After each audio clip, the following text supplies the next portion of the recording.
और मनुष्य जीवन बार बार नहीं मिलता है। और मनुष्य जीवन जिसको भी प्राप्त होता है उसका बस एक ही लक्ष्य होना चाहिए कि ईश्वर की प्राप्ति होनी चाहिए। बोलो गौ माता की जय। सुरभ्ये नमः। श्री गुरु चरण कमलेभ्यो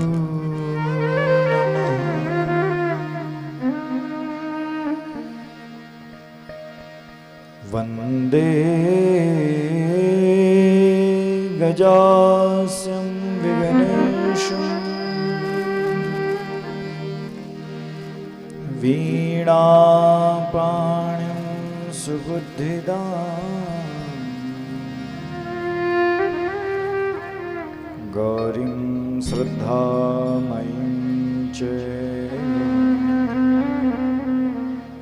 शिवं विश्वासिरूपिणम्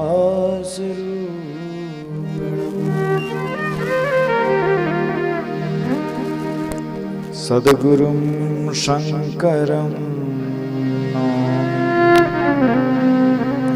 करुणावरुणालयम्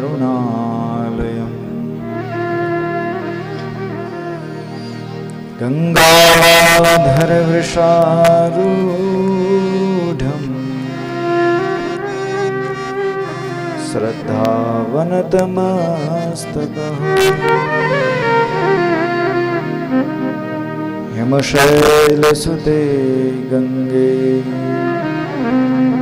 मातस्त्रिपथगामिनी विष्णुपदी नमस्तुभ्यं भवदुःखनिवारिणि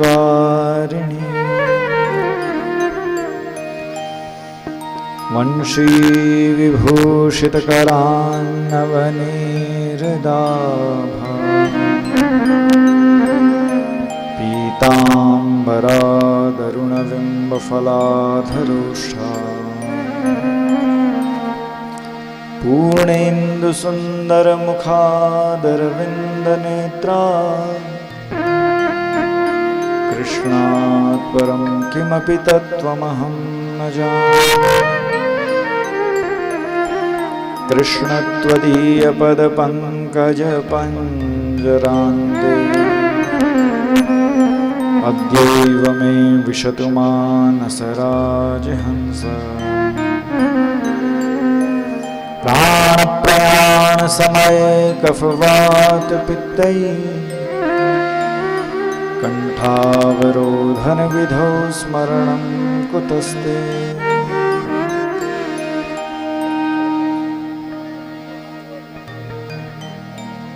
सृष्टौ या सर्गरूपा जगदवनविधौ पालनीया चरौद्री। संहारे चापि यस्य जगददमखिलं क्रीडनं या पराख्या। पश्यन्ति मध्यमाथो तदनु भगवती वैखरी वर्णरूपा। सास्मदवाचं प्रसन्ना विधिहरिगिरिशा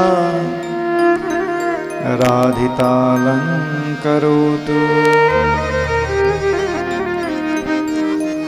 निर्देहमाद्यं सुलभं सुदुर्लभं प्लवं सुकल्पं गुरुकर्णधारम्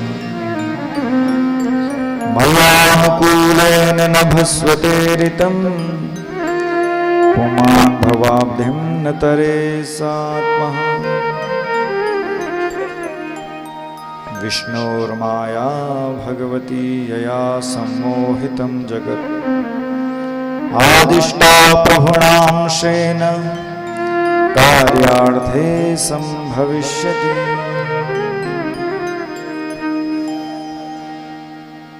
देवीं वाचं अजनयन्त देवः तां विश्वरूपा पशवो वदन्ति।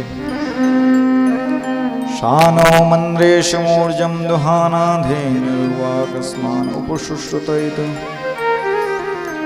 अतुलितबलधामं हेमशैलापदेहं तनुजुवनकृशानं ज्ञानिनामग्रगण्यं सकलगुणनिधानं वानराणामधीशम् रघुपति प्रिय भक्तं वात जातं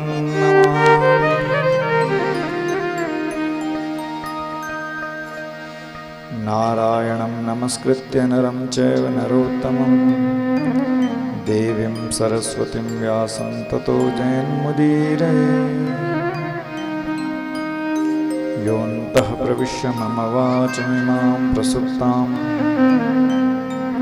सञ्जीवयत्यखिलशक्तिधरस्वधाम्ना अन्याश्च हस्तचरणश्रवणत्वगादीन् प्राणान्नमो भगवते पुरुषाय तुभ्यम् गोविन्द गोपाल कृपाल कान्हा हमारी कुटिया प्रभु आहि जाना लेना जरूरी प्रभु सुध हमारी प्रतीक्षा करेंगे हर क्षण अंतिम समय में जब प्राण जावे प्यारे कन्हैया तब आप तेरी दया का हमें है सहारा प्रभु आपने ही जीवन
कृष्ण कृष्ण हरे हरे हरे हरे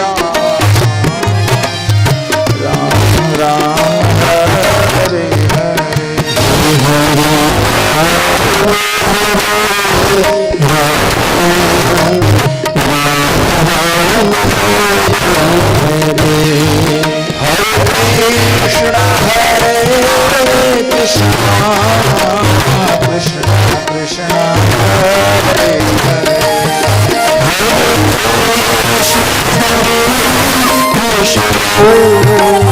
कृष्ण कृष्ण हरे हरे हरे राम राम राम हरे राम राम राम हरे हरे हरे कृष्ण कृष्ण कृष्ण हरे हरे हरे कृष्ण कृष्ण हरे हरे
बोलो कृष्ण कृष्ण हरे हरे, बोलो राम राम हरे हरे, बोलो राम राम हरे हरे, ज्वालामुखी मैया की जय,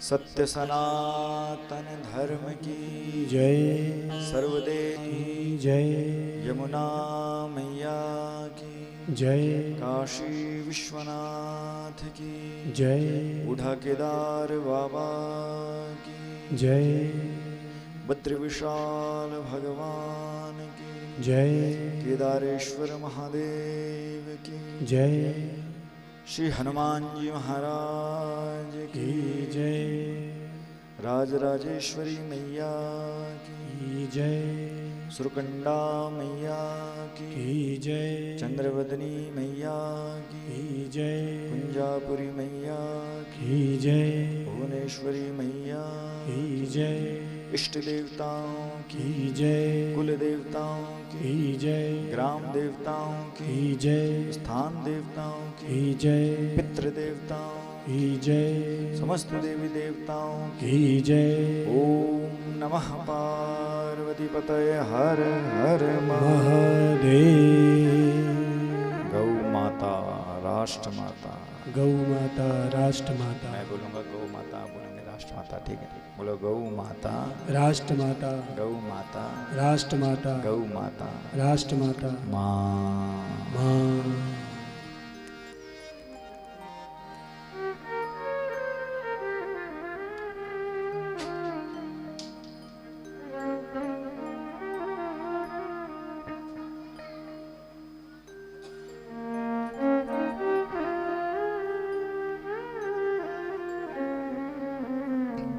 परम आराध्या माँ भगवती सर्वदेवमयी गौ माता, माँ भगवती ज्वालामुखी, परम आराध्य परब्रह्म परमेश्वर अखिल कोटि ब्रह्मांड नायक भगवान श्री कृष्ण दिव्य श्रीमद् भागवत महापुराण संहिता, परम पूज्य सद्गुरुदेव भगवान पूज्य प्रविंद समुपस्थित श्रोता समाज, हम सभी लोगों का यह परम सौभाग्य है श्रीमद् भागवत की कथा हम लोगों को सुनने को मिल रही है। और ये जो भागवत की कथा है, भगवतः अयम भागवतः, समझ लो कि आपके घर में साक्षात भगवान आ गए यहाँ पर। मतलब ये जो भागवत की पोथी है, ये भगवान है साक्षात, कृष्ण है। ये पोथी जो है, ग्रंथ, जैसे आपने जो सिख भाई होते हैं उनके लिए ग्रंथ की कितनी कीमत है।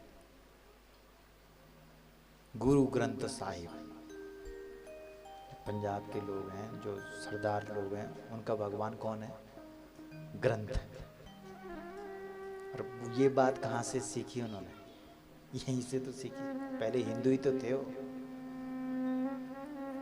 सनातनी तो थे। उन्होंने ये बात पकड़ी कि सनातन धर्म में ग्रंथ का कितना महत्व है, और उन्होंने ग्रंथ को ही भगवान बना दिया। और ये बात किसने बोली? हमारे सनातन ने, कि भगवतः अयम भागवतः, हमारे लिए भगवान है ग्रंथ। भगवान में और इस ग्रंथ में कोई अंतर नहीं है। तो कितना बड़ा सौभाग्य है हम लोगों का कि स्वयं भगवान आज हमारे मध्य में श्रीमद् भागवत के रूप में प्रकट हो गया है। बोलो श्रीमद् भागवत महापुराण की जय, श्रीमद् भागवत महापुराण की जय। हर हर महादेव। महादेव। तो स्वर्गीय बच्चन सिंह बिष्ट, उनकी पुण्य स्मृति में यहाँ पर ये कथा हो रही है। क्या पवित्र आत्मा है वो, जो उन्होंने, उनके जो पुण्य स्मृति में जो कथा हो रही है उसका आरंभ सोमवती अमावस्या से हो रहा है। आज सोमवती अमावस्या है ना, क्यों?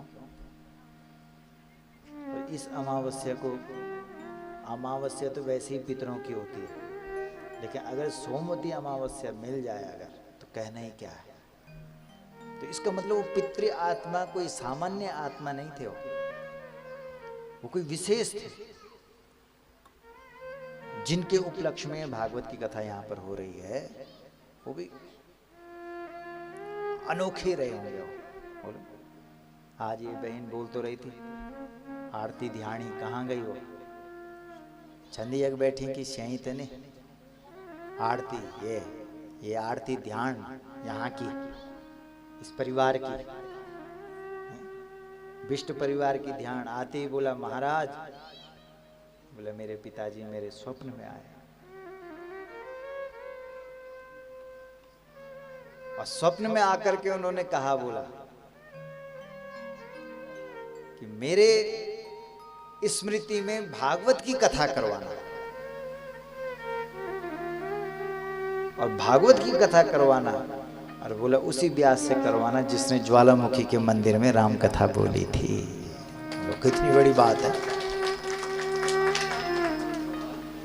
सुन रहे नीरज भाई, ये भी आए थे उस समय यहाँ कथा में। ये सब हमारे आदरणीय शिवा भट्ट जी हैं, ये हमारे अजय जुयाल जी हैं जो तबला और वो, और ये नीरज जी हैं जो कैसियों में, हमारे सारे ब्राह्मण देवता। एक बार सभी ब्राह्मण देवताओं के लिए जोरदार तालियों के साथ हमारे जो आचरित्व कर रहे हैं, हमारे अंबिका प्रसाद सेमवाल जी है ना, हमारे मूल पाठ में हमारे आदरणीय डिमरी साहब, और पूरा यहाँ पर हमारा जो ये पूरा आचार्य मंडल बैठा हुआ है यहाँ पर, सबका धन्यवाद देते।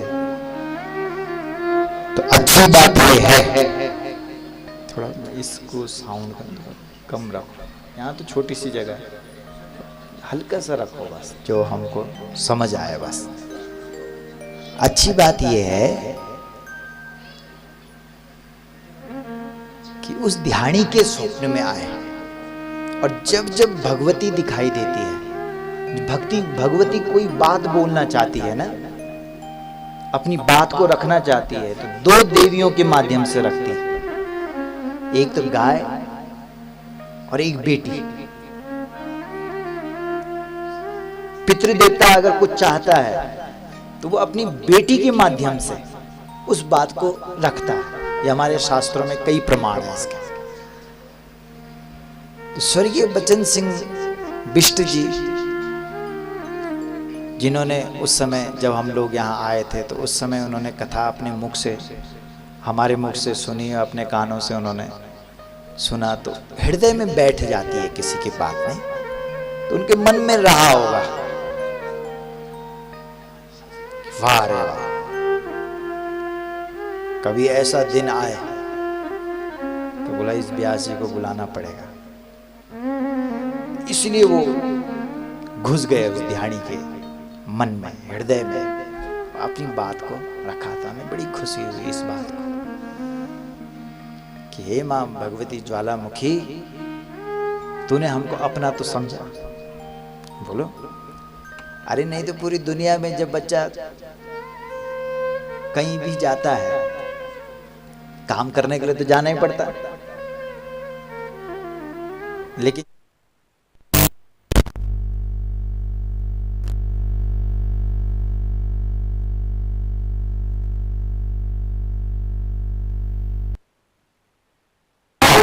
जवान होगा तो वह अपनी माँ की गोद में सिर रखेगा।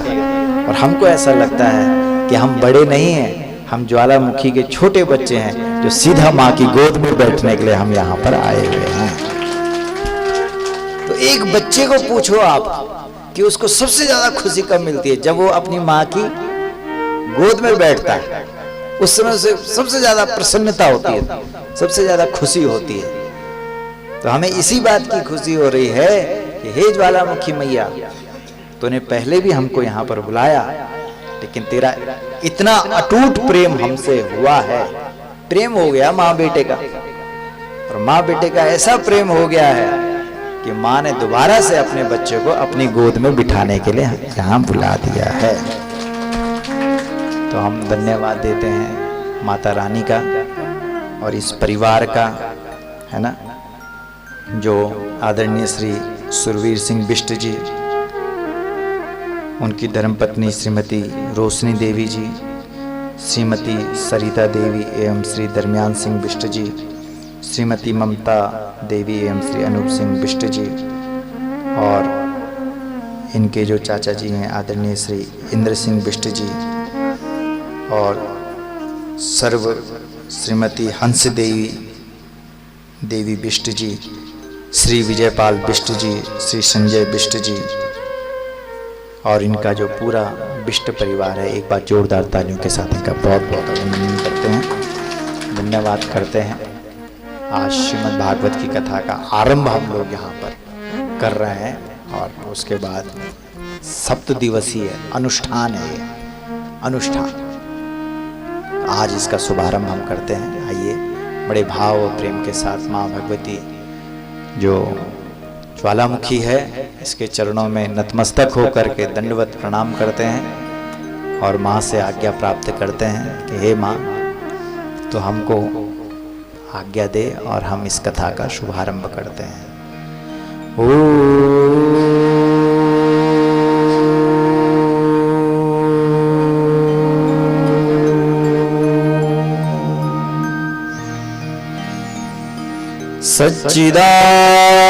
सच्चिदानंद रूपाय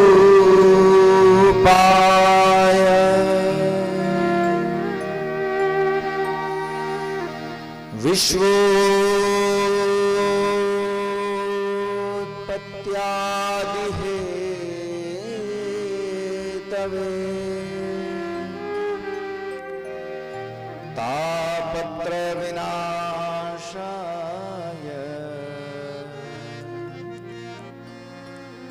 श्री कृष्णाय वयं नमः।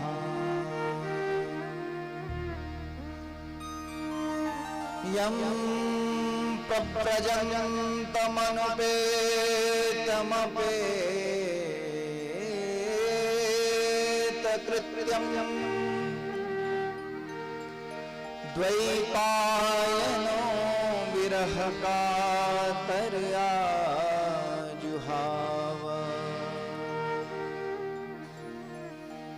पुत्रेति तन्मयतया तरवोऽभिनेदु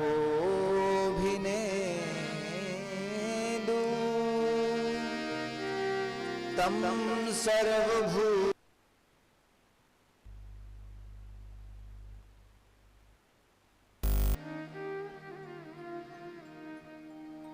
तं सर्वभूतहृदयं मुनिमानतोऽस्मि।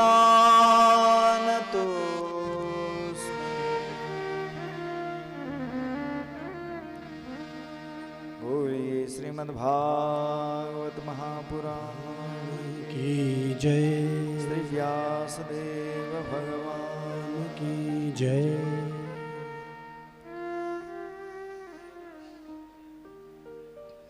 सबसे पहले परिचय है महिमा। पहला दिन जो होता है वो महिमा का होता है। कथा तो कल से शुरू होगी।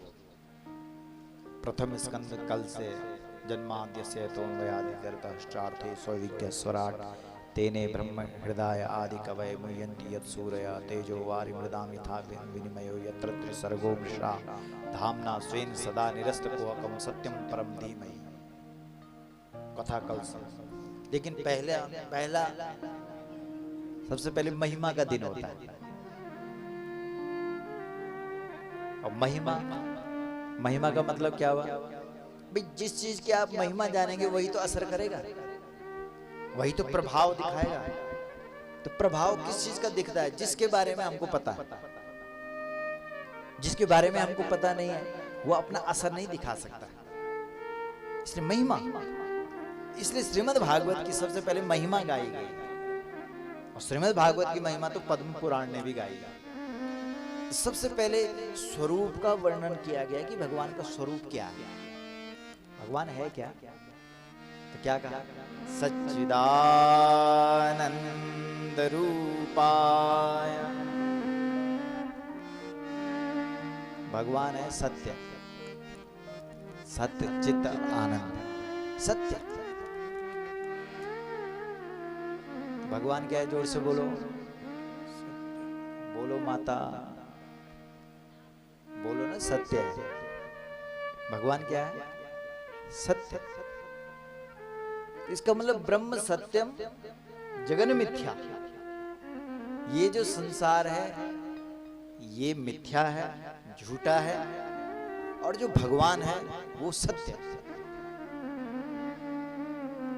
ये पहले श्लोक में बताया गया। तो आप कहेंगे कि भाई कि तो फिर हम क्या है? हम है जीव, ठीक है? हमें बोलते हैं जीवात्मा। क्या बोलते हैं? जोर से बोलो, जीवात्मा। और जिसकी कथा हम सुन रहे हैं उसको क्या बोलते हैं? वाह, एक बार यार तालियां बजाओगे इनके लिए। देखो हमारे आदरणीय दरमियान जी की है ना धर्मपत्नी है, क्या नाम है इनका? सरिता। वाह सरिता, क्या गजब का एकदम उन्होंने सटीक उत्तर दिया। भाई हम हो गए जीवात्मा, और जिसकी कथा सुन रहे हैं वो क्या हो गया? परमात्मा। तो हम क्यों हैं जीवात्मा और वो क्यों है परमात्मा? इसका मतलब आत्मा तो जीव में भी है, हम में भी है ना वो आत्मा, और उसमें भी आत्मा। अंतर अगर आया है, आत्मा से नहीं आया अंतर। गड़बड़ कहां पर हुई? जब आत्मा ने अपने आप को क्या समझ लिया? जीव। समझ गए? जब उसने अपने आप को बंधन में डाल दिया। किसके बंधन में डाला? इन बच्चों को चुप कराओ पीछे, ये भी एक क्लास है। समझ गए? भाई हमने इस माया को अपना समझ लिया। ये मेरा और ये तेरा, और हम इसमें बंध गए। और जो परमात्मा है उसने अपने आप को इसमें बांधा नहीं, उसने अपने आप को मुक्त कर दिया। वो क्या है? बंधन से मुक्त। जैसे कोई पशु है, उसको बांध रखा है, सिंह है, उसको चिड़ियाघर में लाया और उसको बंद कर दिया। अब जब वो बंद हो रखा है तो उसके पास मरा हुआ कोई मांस डाल रहा है, और वो सोच रहा है कि मुझे केवल मरा हुआ ये जो दे रहे हैं, इतनी ताकत है मेरे में, लेकिन उसमें इतनी ताकत है। वो तो वो सिंह है जो एक गर्जना करेगा तो पूरा जंगल हिल जाएगा। लेकिन क्या करें, उसको चिड़िया घर में क्या कर दिया? जोर से बोलो, बंद कर दिया। अब क्या कर सकता है वो?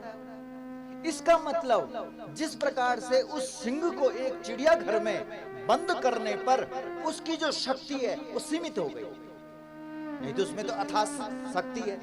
बस यही ऐसे ही भूल हमारे साथ भी हो गई। हमने क्या समझ लिया? अपने आप को क्या समझ लिया? जीव। और थे क्या हम? शिव। भाई ईश्वर आत्मा है ना। आत्मा तो जो शक्ति परमात्मा के पास है वही शक्ति तो हमारे पास भी है, लेकिन हमने उस शक्ति को बांध दिया, बंधन में डाल दिया। हम बंध गए। किस चीज से? ये मेरा है, ये बच्चा मेरा है, ये पत्नी मेरी है, ये जमीन मेरी है, ये जायदाद मेरी है, और खट गए प्राण। छूट गया ना सब। ये एक सेकंड नहीं लगेगा छूटने में। तो परमात्मा कौन है? जिसने अपने आप को इस संसार में बांधा नहीं, जो मुक्त है। जैसे बंदर है, बंदर पकड़ने वाले क्या करते हैं बताओ? जमीन के अंदर क्या करते हैं? घड़ा दबा देते हैं, और उसका मुख जो होता है वो जमीन के बाहर होता है, और उसमें थोड़ा सा चने डाल देते हैं।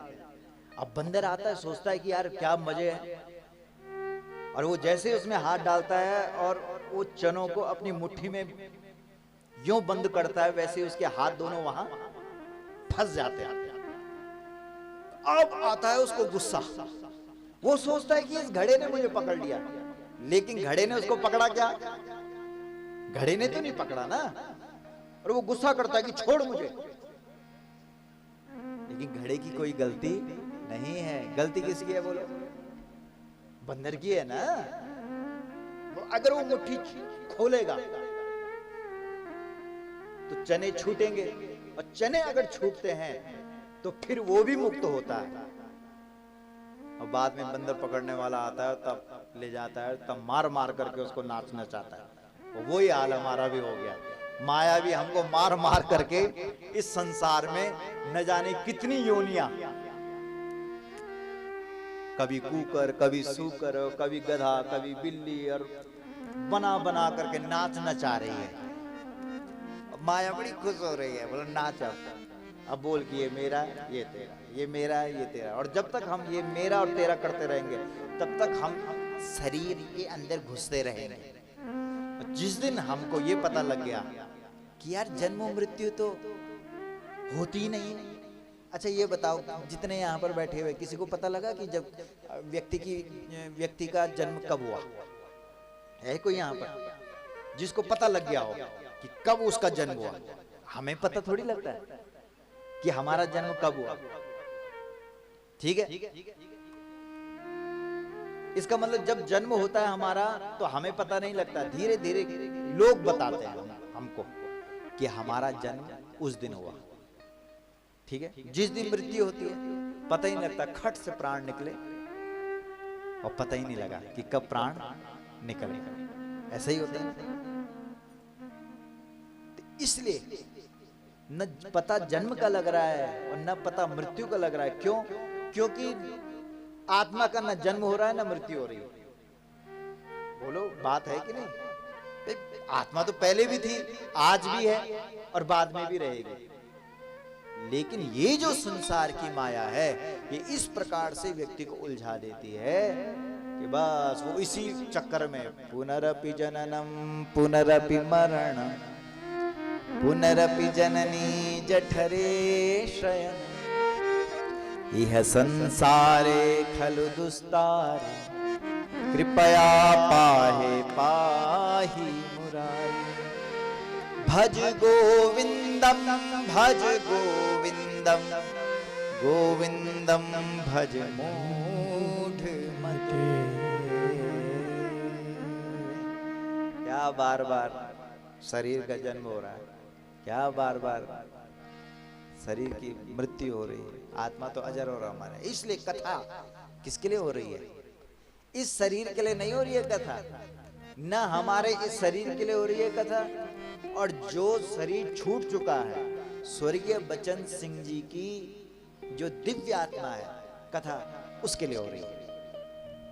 शरीर का इस कथा से कोई लेना देना नहीं है, और ना इस शरीर से मतलब है इस कथा का। जिस शरीर को लेकर के हम बैठे हुए हैं, इस शरीर से भी इस कथा का कोई मतलब नहीं है। जो शरीर छूट चुका है उससे भी कोई मतलब नहीं है। जो भीतर आत्मा बैठी हुई है वो आत्मा तृप्त होगी किससे? इस कथा से। आत्मोद्धार के लिए ये कथा आ रही है, कितनी बड़ी बात है वो। तो इसका मतलब ये तो बहुत जरूरी है,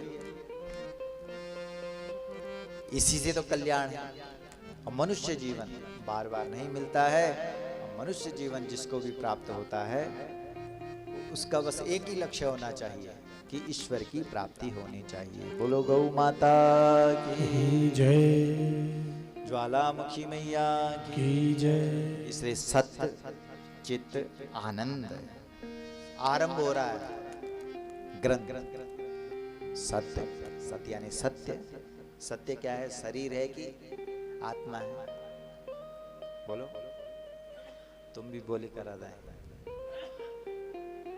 अरे शरीर है सत्य की आत्मा है? सत्य आत्मा है, सीधी सी बात है। वो तो शरीर नहीं है सत्य। इसलिए क्या बोलते हैं हमारे यहाँ? ब्रह्म सत्यम।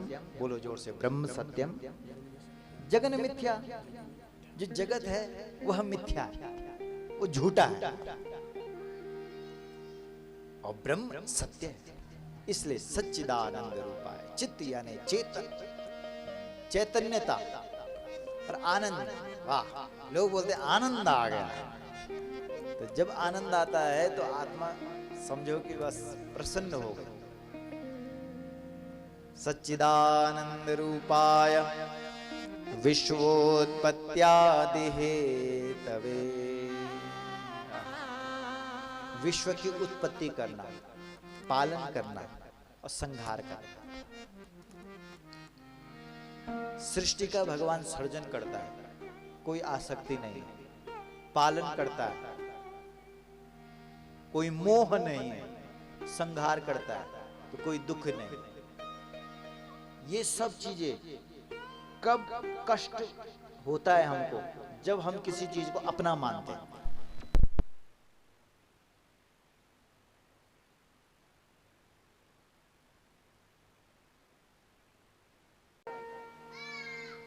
आप दुकान में अलग हो जाओ, कोई बात नहीं। आप रिश्तेदारी में अलग हो जाओ, कोई बात नहीं। लेकिन जब तुम्हारे घर में कोई कथा हो, भगवान का कार्य हो, उस वक्त पूरे परिवार को इकट्ठा होकर के परमात्मा को प्रणाम करना चाहिए, तो उससे तुम्हारे सारे दुख दूर हो जाएंगे। बोलो श्रीमद् भागवत महापुराण की जय। हर हर महादेव। स्वयंनुमा हम सब लोग मिल करके बैठ करके एक साथ भगवान की पूजा करें, भगवान का नाम जपे, फिर देखो आप सारा काम तुम्हारा बन जाएगा। ये जो दिन हमको 7 दिन मिल रखे हैं, बस इन 7 दिनों में हमने सबने एक होना है, बस एक होकर के पूरा क्षेत्र, पूरा मुल्क, सब एक हो। दूसरा श्लोक, यम प्रव्रजन्तमनुपेतमपेत कृत्यम द्वैपायनो विरह कातर आजुहाव पुत्रेति तन्मयतया तरवोभिनेदु तं सर्वभूत हृदयं मुनिमानतोऽस्मि।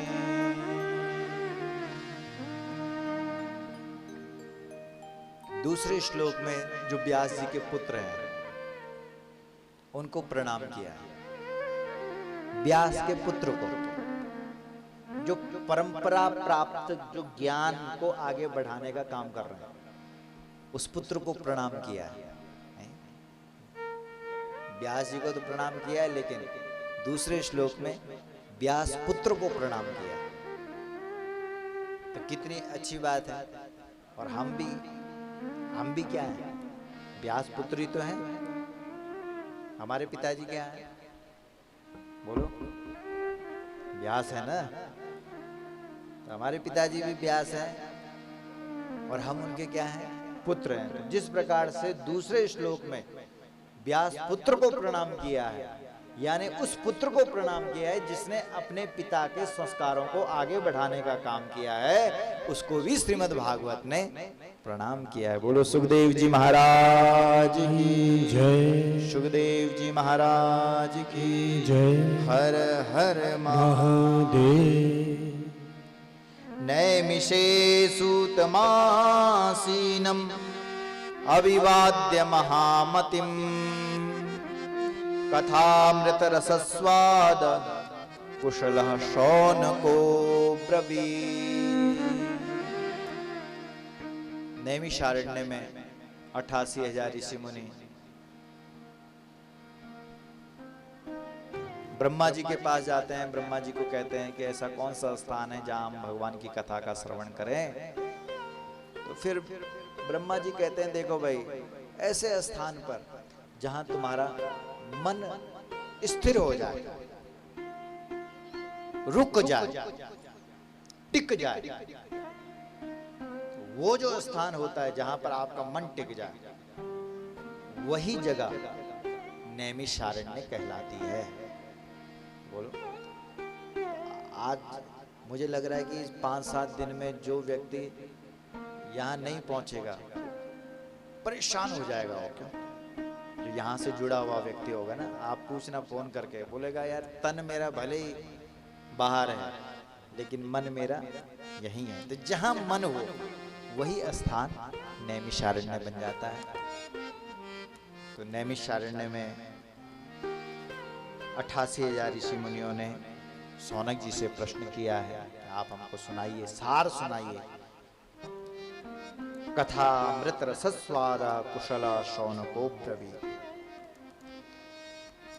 अज्ञान ध्वांत विद्वंस कोटि सूर्य समप्रभा। सूताख्यायी कथा सार मम कर्ण रसायनम। काल व्याल मुखग्रास त्रास निर्णास हेतवे। श्रीमद्भागवतम शास्त्रम कलौ कीरेण भाषितम। यह जो श्रीमद् भागवत रूपी शास्त्र है, यह इस मृत्यु के भय से हमको बचाता है। परीक्षिते कथा वक्तुम सभायाम संस्थिते शुके। सुधा कुंभम गृहीत्वैव देवास्तत्र समागमन्।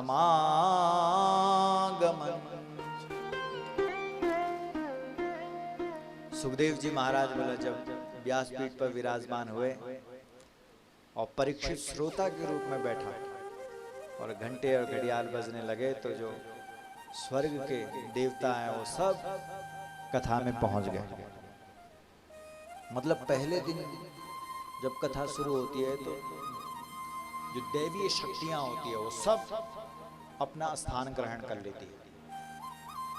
सब देवता लोग पहुंच गए और उनके हाथ में अमृत का कुंभ, जो घड़ा जो है वो है। देवताओं ने सुखदेव जी को कहा, बोला महाराज हम ये चाहते हैं कि जो आपका जो यह शिष्य है, जो श्रोता है, इसको श्राप लगा है कि ये 7वें दिन शरीर छोड़ेगा और हम इसको अमृत पिलाना चाहते हैं और इसको अमर करना चाहते हैं। तो सुखदेव जी ने कहा, इसका मतलब तुम कुछ ना कुछ इसके बदले चाहोगे। अगर तुम अमृत दे रहे हो तो अमृत के बदले तुम चाह क्या रहे हो? चाह क्या रहे हो? तो तुरंत देवताओं ने कहा, अहो अमीशाम किमकारी शोभनम। प्रसन्न येषां सुदत स्वयं हरि।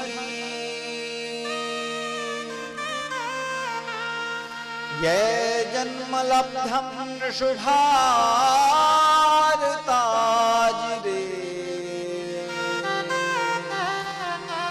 मुकुंद सेवो पैकम स्पृहाहिनः।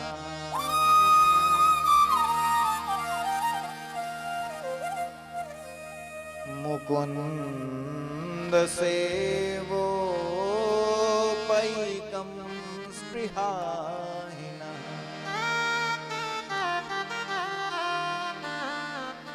बोला धन्य है ये भारतवर्ष जहां भगवान की कथा होती है और इस दिव्य कथा में सुनकर के व्यक्ति मुक्त होता है। और हम अभी मुक्त नहीं हुए, देवता मुक्त नहीं हुए।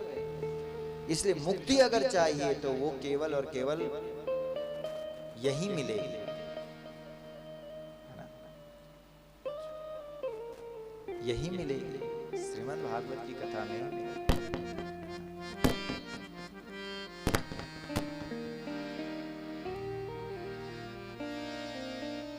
सुखदेव जी ने कहा वो तो सब ठीक है, लेकिन भैया ऐसा है,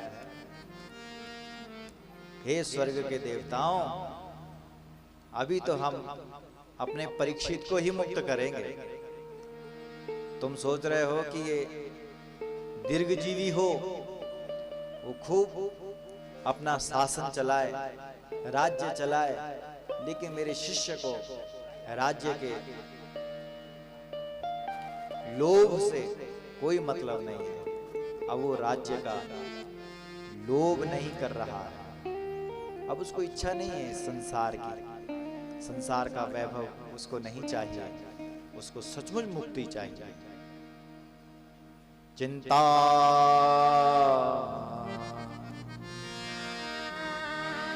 क्व सुधा क्व कथा लोके क्व काचः क्व मणिर्महान् ब्रह्मरातो विचार्यैवं तदा देवाञ्जहासः।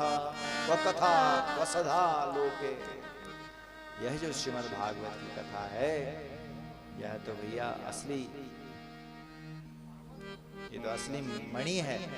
और इस मणि को हम अपने शिष्य परीक्षित को देना चाहते हैं।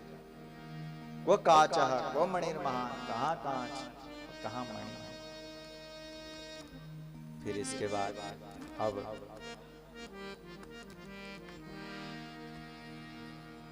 श्रीमद् भागवत की कथा। एकदा हि विशालायां चत्वार ऋषयो मलः सत्संगार्थं समायात ददृशुस्तत्र नारदम्।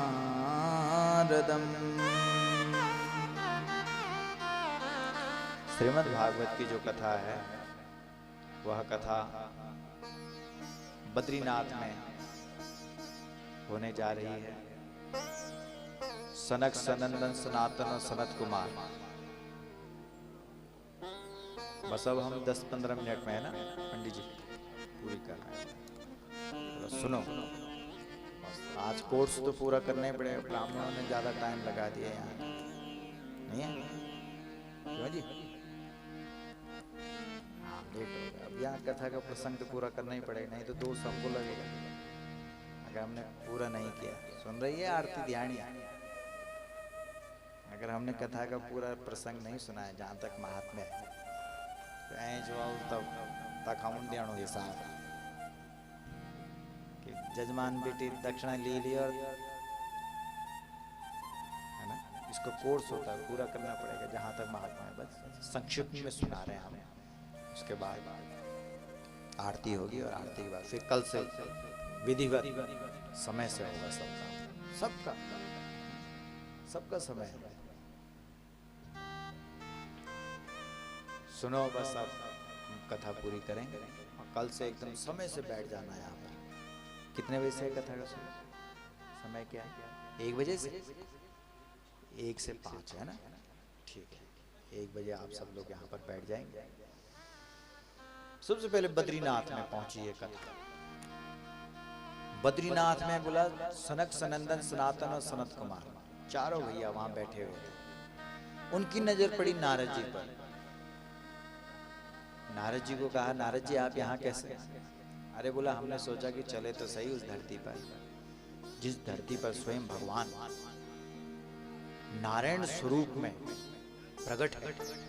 आज भी धरती का भू वैकुंठ कहा जाता है, और भू वैकुंठ भारतवर्ष में कहीं और नहीं है, हमारा ही उत्तराखंड में बद्रीनाथ। मतलब वैकुंठ कैसा है?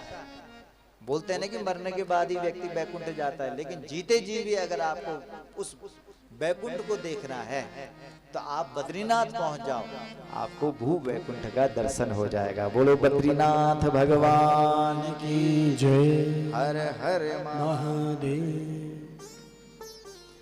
तो नारद जी ने सनकादि ऋषियों से जब वार्तालाप की, तो सनकादि ऋषियों ने देखा कि भाई क्या बात है नारद जी, आप परेशान क्यों दिख रहे हैं? तो बोला मैं तो इस धरती पर आया, सोचा कि भाई इस धरती पर सत्य होगा,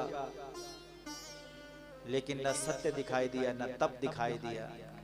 सत्यम नास्ति तपः शौचम दया दानम न विद्यते उदरम हरिणो जीवा वराका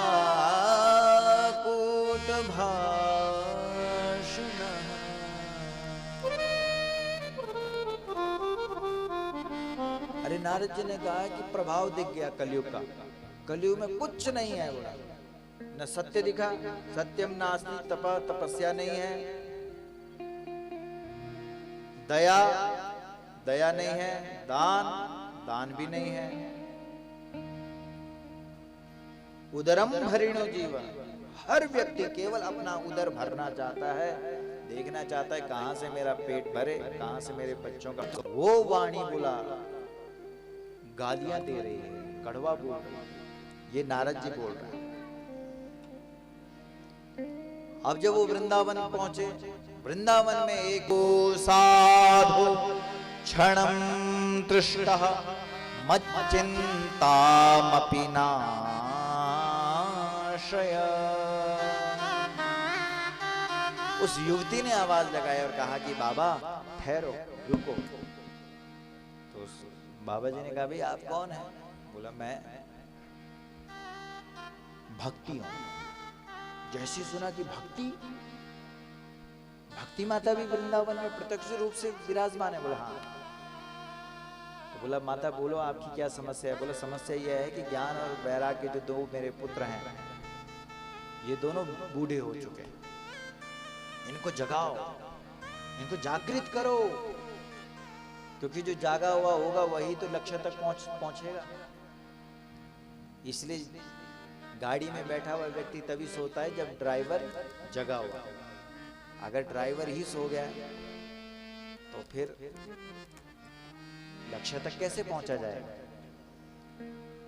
इसलिए भक्ति माता ने कहा कि मैं चाहती हूं कि हे नारद जी, तुम जगे हुए हो और तुम ज्ञान और वैराग्य को जगा सकते हो।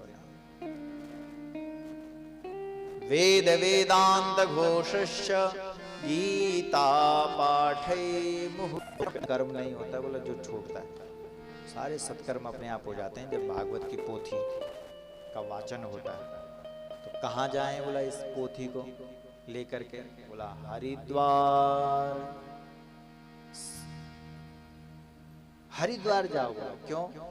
क्योंकि वो ऐसा द्वार है जिस दरवाजे से हर के यहाँ भी पहुंचा जाता है और हरि के पास भी पहुंचा जाता है। हरि का द्वार हो गया बद्रीनाथ और हर का द्वार हो गया केदारनाथ। ये दोनों द्वार हैं, ये हरिद्वार से ही निकलते हैं, दोनों रास्ते हरिद्वार से निकलते हैं। इसलिए हरिद्वार अच्छी जगह है, वहां चलो। तब लगा पांडा, तब बुलाया सब लोगों को एक एक करके, बोला आओ इधर। तब सब लोग पहुंचे, तब हुई श्रीमद् भागवत की कथा सुनी। तब सबसे पहले बोला आत्मदेवः पुरे तस्मिन् सर्ववेद विशारदा। एक ब्राह्मण देवता है, क्या पूजा करता है, क्या पाठ करता है, गजब की। जिसके घर में पूजा पाठ करता है उसकी हर मनोकामना पूरी हो जाती है यजमान।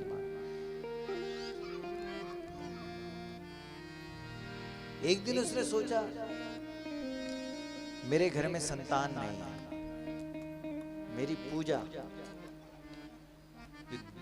दूसरों के लिए तो मैं कर रहा हूं लेकिन मेरे लिए वो फलीभूत नहीं हो रही है। वो तुरंत गए और एक कुएं में छलांग लगाने के लिए तैयार हुए और देखते देखते उनके सामने एक महात्मा जी प्रकट हो गए। महात्मा ने तुरंत रोक दिया और कहा कि क्या कर रहा है आत्मदेव? बोला मैं मरना चाहता हूँ। क्यों मरना चाहता है? बोला मेरी संतान नहीं है। अरे बोला संतान तो हमारी भी नहीं है, हम भी तो संत हैं, हम भी तो महात्मा हैं। अरे शरीर को ही पिंड बना दे और उस पिंड को परमात्मा को समर्पित कर दे तो तेरा कल्याण हो जाएगा। लेकिन आत्मदेव की समझ में नहीं आई। उसने कहा बाबा ऐसा कुछ करो कि मेरे घर में भी संतान हो जाए। तब कहते हैं कि बाबा जी ने अपनी झोली से एक फल दिया और उस फल को आत्मदेव को समर्पित किया और कहा कि जा आत्मदेव, इस फल को लेकर के अपने घर में जा और अपनी पत्नी को खिला दे। तब पहुंचा वो अपनी पत्नी के पास। पत्नी का नाम है धुंधली। धुंधली मतलब जो हर चीज को उसमें धूल न लग जाए तब तक उसको वहां से अलग नहीं करती। कई माताएं कोई भी चीज आती है घर में उसको एक किनारे रख देती है। मिठाई का डब्बा आता है उसको अलग कर देती है। बोला हाथ नहीं लगाएगा कोई। और जब 2-4 दिन हो जाते हैं, जब उसमें फफूंदी लग जाती है, तब निकालती है बाहर। ये आदत है कई लोगों की। तो धुंधली कौन है? जो हर चीज में धूल मिट्टी लगा लेती है। और ऐसा कभी नहीं करना। कई लोग हैं जो किसी काम की चीज नहीं रही, वो छत में डाल देते हैं। सबसे बड़ा दोष है ये। जो चीज काम की नहीं रही, या तो उसको दे दो किसी को, वो उसका दूसरा रूप कर देगा, नया बना देगा। जैसे घड़ी है, घड़ी अगर चल नहीं रही है, वो भी दोष करती है। धुंधली की यही आदत थी। ब्राह्मण देवता ने कहा कि तेरा आज कितना बड़ा सौभाग्य है कि आज मुझे ऐसा महात्मा मिला जिसने मुझे फल दिया, और इस फल को तू खाएगी तो तेरी कोख भर जाएगी। अरे उस धुंधली ने कहा कि तू कैसा पंडित है, यजमान के घर से तू फल लेकर के आया? अरे ऐसा बोलना कि भाई दक्षिणा कितनी मिली, नहीं, दक्षिणा लेकर के नहीं आया और आज फल लेकर के आया। उसने कहा क्या करूं मैं इस फल का? और उसने एक किनारे रख दिया और बोला खा लूंगी। अरे बोला देवी खा लेना। बोला ठीक है।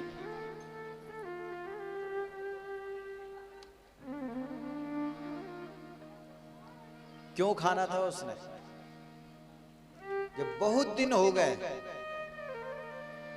तब याद आई उसको, अरे भाई मैंने वो फल नहीं खाया। तब निकाला उसने।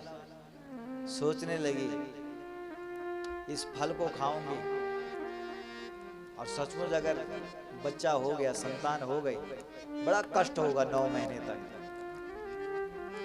ऐसा करती हूँ, इस फल को मैं गाय माता को खिला देती हूँ। सुन रहे हैं? सुना ध्यान से? ये देखा पिछाड़ी वाला आराम से बैठे हैं, गप मान लगे। सुना तो सही। हाँ, हम भी तो आए हैं, तुम दगड़ी गप माना था। भगवान की बातें सुन, बोलना नहीं चाहिए बोला कथा में ना। अब खिलाया उसने उस गाय को फल। तो कोई भी चीज है वो फलीभूत कब होती है? जब वो गाय से जुड़ती है। जैसे पूजा है, पूजा में क्या चाहिए? पंचगव्य चाहिए। जब तक पंचगव्य नहीं होगा, तब तक वो पूजा फलीभूत नहीं होगी। दूध, दही, घी, गौमूत्र, गोबर, ये हर पूजा को फलीभूत कर देती है। गजब हो गया। वो फल जैसे ही गौ माता ने खाया, और वैसे ही गौ माता ने अपने गर्भ में एक सुंदर से बच्चे को दैवीय कृपा से ला दिया। और 9 महीने बाद गाय माता के गर्भ से जो बच्चा पैदा हुआ, उसी का नाम गोकर्ण पड़ा। बोलो गोकर्ण महाराज की जय। गोकर्ण महाराज की जय। हर हर महादेव। गाय का बच्चा हो गया। अब वो सोचने लगी गाय का तो बच्चा हो गया, लेकिन मेरा नहीं हुआ, अब क्या करूं? मेरा पति पूछेगा कि भाई तेरा क्यों नहीं हुआ, क्या जवाब दूंगी? इसलिए उसने अपनी बहन को कहा कि अरे ओ बहन, तेरे तो न जाने कितने बच्चे हैं, अब की बार जो बच्चा होगा उस बच्चे को तू मुझे ला करके दे देना। बहन ने कहा ठीक है भाई। रातों रात वह बच्चा धुंधली को दिया गया। धुंधली ने चारों तरफ ये बात फैला दी, मेरा ही यह बच्चा है। आत्मदेव बड़ा खुश हुआ, बड़ा प्रसन्न हुआ। आत्मदेव ने चारों तरफ खूब मिठाइयां बांटी। अब वो दोनों बच्चे बड़े होने लगे।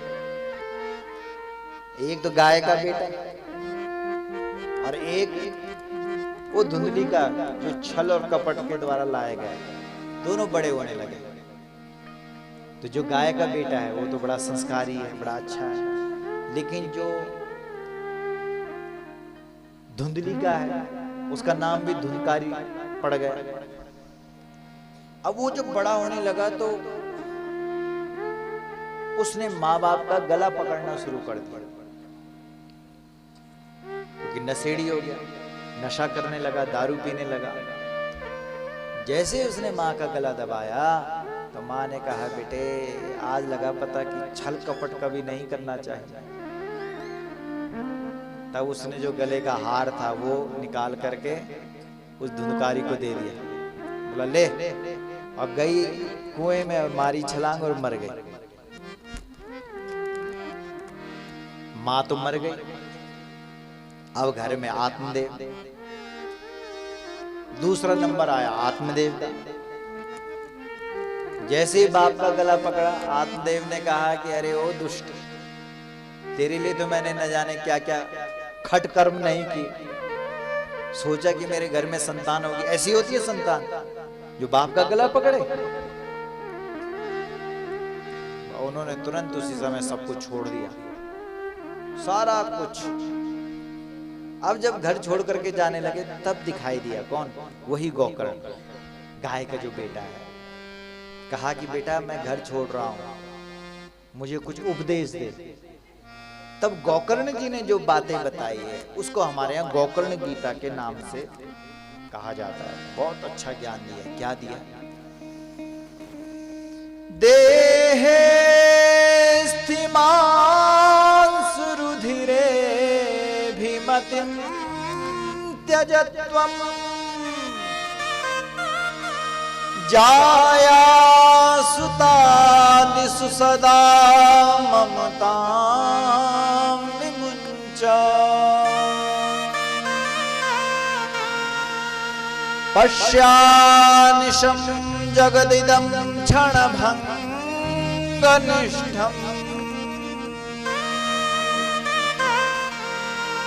वैराग्यरागरसिको भवभक्तिनिष्ठः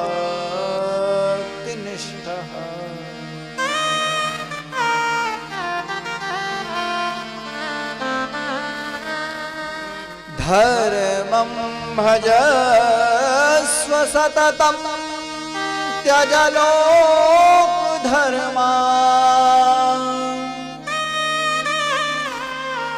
सेवस्व साधु पुरुषान् जहि काम तृष्णा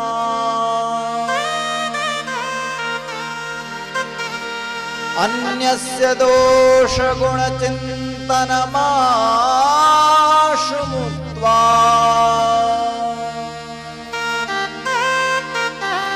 सेवा कथा रसमहो नितरां पिबत्वम्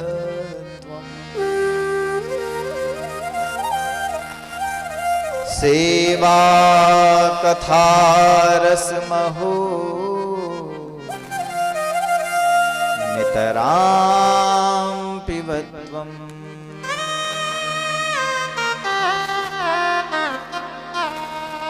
पिताजी सबसे पहले बोला शरीर से आसक्ति हटाओ। शरीर से ऊपर है बोला क्या? इंद्रिय। इंद्रिय से ऊपर है बोला मन। मन से ऊपर क्या है? बुद्धि। बुद्धि से ऊपर है आत्मा, और फिर है परमात्मा। जो व्यक्ति शरीर में ही उलझा हुआ है, शरीर में ही फंसा हुआ है, वो इंद्रिय तक कैसे पहुंचेगा? जो इंद्रियों में उलझा हुआ है, जीव ने बोला ये चाहिए, ठक से उठाया और दे दिया। शुगर हो रखा है तभी भी मिठाई खा रहा है। परिवार वाले बोल रहे हैं कि मत खा मत खा मत खा, लेकिन फिर भी खा रहा है। गड़बड़ हो गया।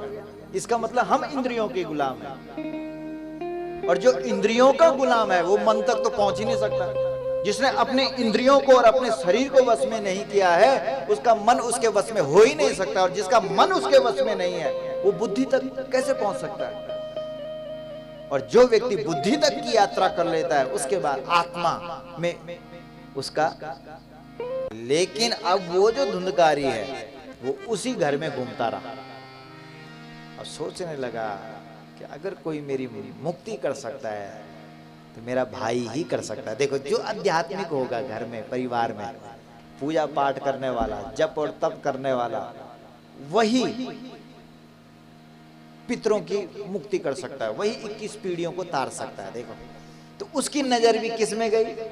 गोकर्ण में। उसने कहा यार गोकर्ण ही है मेरा भाई, वही मुझे मुक्त कर सकता है। इसलिए वो अपने भाई को कई रूपों में दिखने लगा। तो आखिर में गौकर्ण ने पूछा भाई कि तू कौन है, तू कैसा भूत है?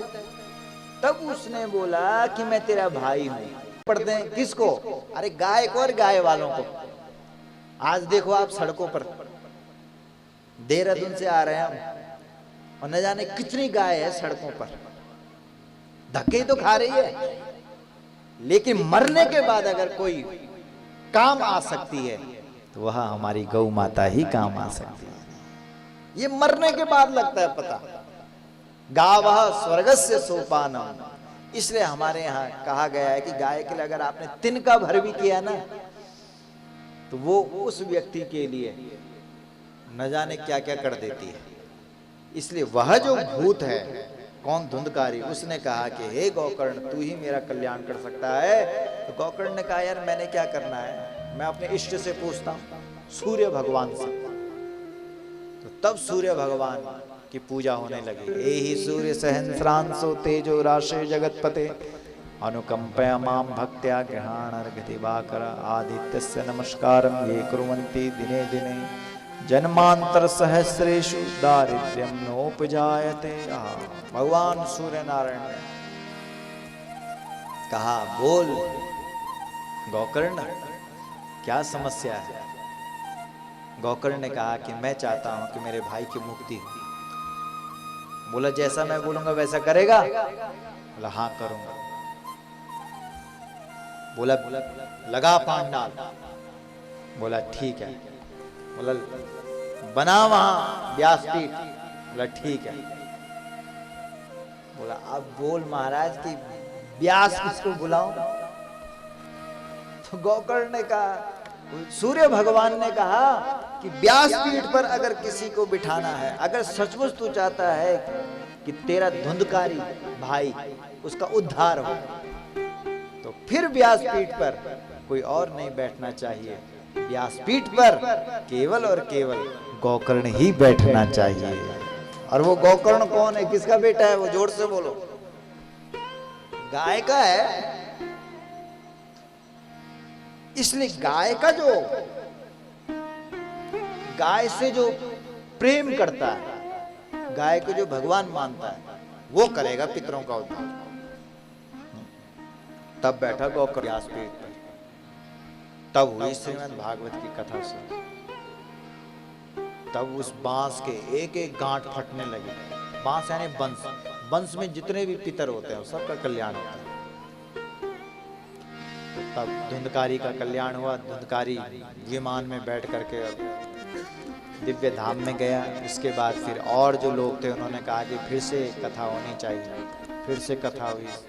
तब सब लोग बड़े भाव और प्रेम के साथ झूमने लगे, है ना। तो तब यहाँ पर भागवत कथा के जो कुछ नियम हैं, भाई इस अनुष्ठान को पूरा करना है तो क्या क्या नियम होने चाहिए? बोला ब्रह्मचर्य मधा सुप्ति पत्रावल्याम च भोजनम। ब्रह्मचर्य का पालन होना चाहिए। अनुष्ठान कोई भी अनुष्ठान है, आप एक दिन का अनुष्ठान करते हैं या 7 दिन का करते हैं, इसकी पहली सीढ़ी है ब्रह्मचर्य का पालन। वैसे भी तो तीसरी आ रहा तो वैसे भी अनुष्ठान के मामले में नहीं, भगवती का क्या नवरात्रों में ऐसे ऐसे। इसकी पहली शर्त है ब्रह्मचर्य का पालन करना है। और ब्रह्मचर्य मध सुप्ति पत्रावल्याम च भोजन, मतलब जितना हो सके आप इसमें भागवत की कथा अनुष्ठान के रूप में आप इसको सुने। जमीन पर सोने की बात कही गई है, लेकिन कोई बात नहीं है। अगर आप जमीन पर सोने का मतलब है कि सुख सुविधाओं का प्रयोग कम करना। सबसे ज्यादा प्रयोग आपने क्या करना है? दूसरे के हित के लिए। जैसे भोजन कम करने के लिए कहा गया है। भोजन कम करने का मतलब यह है कि दूसरे को देना। हमारे घर में आया हुआ जो अतिथि है वो भूखा ना जाए, वो प्यासा ना जाए, वो किसी न किसी प्रकार से उसको कष्ट ना मिले, उसको कष्ट ना मिले। इसलिए हमको कष्ट मिल जाए कोई बात नहीं, लेकिन आए हुए अतिथि को कष्ट न मिले। तो ये सबसे बड़ी हमारे यहाँ साधना कही गई है। और इसी को बताया गया है कि परहित सरिस धर्म नहीं भाई, पर पीड़ा सम नहीं अधमाए। बस दूसरे का हित जितना हो सकता है ना, तो हम आप सभी लोगों का बहुत बहुत धन्यवाद करते हैं। और अब तो हम 7 दिन के लिए ही हैं, क्यों? भगवती ने अपनी गोद में हमको बिठाया है तो कितनी बड़ी बात है। बोलो जगदम्बा मैया की। तो आज यहीं पर हम अपनी वाणी को विराम देते हैं। तो आइए सत्य सनातन धर्म की जय गंगा मैया की जय यमुना मैया की जय काशी विश्वनाथ की जय बूढ़ा केदार बाबा की जय बद्र विशाल भगवान की जय सद्गुरुदेव